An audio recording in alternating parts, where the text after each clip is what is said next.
Students, welcome back. कक्षा 9वीं के विषय भूमिति में विद्यार्थियों, हम लोग प्रकीर्ण प्रसंग्रह 1 को कंटिन्यू करते हैं, जिसके तहत हम लोग हल कर रहे हैं क्वेश्चन नंबर 9वें का दूसरा प्रश्न।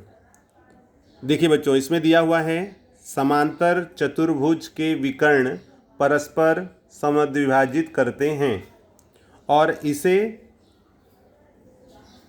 दत्त तथा साध्य इस कथन के रूप में आपको लिखना है। जैसे पिछले वीडियो मैंने आपको बताया कि दत्त और साध्य लिखते समय हमें यह ध्यान देना है कि यदि कथन स्टार्ट हुआ है यदि से लेकर के तो से पहले, यदि से स्टार्ट हुआ है तो से पहले तक का जो हमारा कथन है वो दत्त है और तो के बाद का जो कथन है वो साध्य होगा।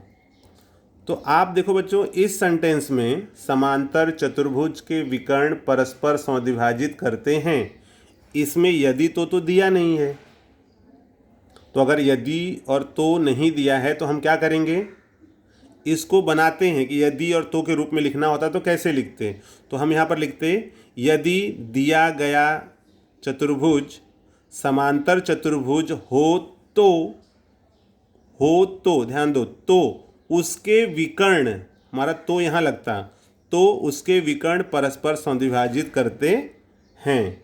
ठीक है, एक बार फिर से रिपीट कर रहा हूँ। यदि तो के रूप में लिखना हो तो क्या लिखेंगे, यदि आगे से स्टार्ट होगा, यदि दिया गया कोई चतुर्भुज या दिया गया चतुर्भुज समांतर चतुर्भुज हो तो के बाद में ये सेंटेंस लिखना है, उसके विकर्ण परस्पर समद्विभाजित करते हैं। अब अगर इसी को आपको यदि तो नहीं दिया है, लेकिन हम ऐसा अगर मान लें तो उसके आधार पर हमारा दत्त क्या होगा। दत्त में आपके हिसाब से आप क्या लिख सकते हो, तो आप लिखोगे दिया गया चतुर्भुज समांतर चतुर्भुज है। दत्त मतलब जो दिया गया है। तो क्या दिया है आपको यहाँ दिख रहा है, समांतर चतुर्भुज के विकर्ण। तो ये चतुर्भुज दिया है कि कौन सा चतुर्भुज है, समांतर। तो आप यहाँ लिखोगे दिया गया चतुर्भुज समांतर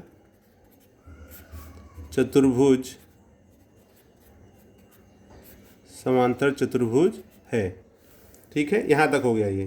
तो के बाद में उसका विकर्ण, तो उसके विकर्ण परस्पर समद्विभाजित करते हैं। तो के बाद वाला जो स्टेटमेंट है या कथन है वो हम किस में लिखेंगे, साध्य में। तो साध्य क्या होगा हमारा,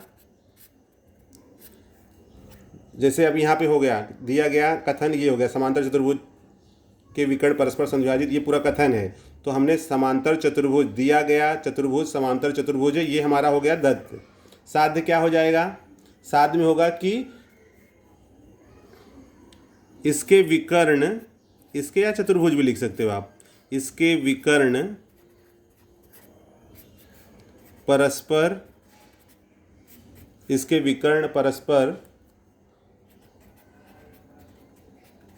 समद्विभाजित करते हैं। ठीक है, समांतर चतुर्भुज के विकर्ण परस्पर समद्विभाजित करते हैं। तो मैंने आपको बताया कि दत्त और साध्य के रूप में लिखना है।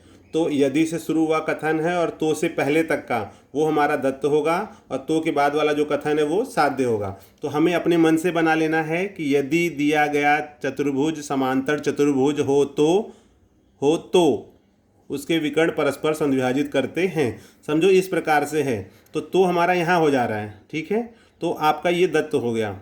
तो दत्त को कैसे लिखोगे, दिया गया चतुर्भुज समांतर चतुर्भुज है। साध्य करना है, तो के बाद वाला आप कथन पूरा लिख डालोगे फिर से, इसके विकर्ण परस्पर समद्विभाजित करते हैं। तो इस प्रकार से क्वेश्चन नंबर 90 में 1 और 2 प्रश्न थे। दोनों का आपको वीडियो के माध्यम से समझा दिया हूँ। और इससे संबंधित प्रश्न अगर आपको मिलते हैं या परीक्षा में पूछे जाते हैं तो आप इन यदि तो के सेंटेंस का इस्तेमाल करके दत्त और साध्य आप लिख सकते हो।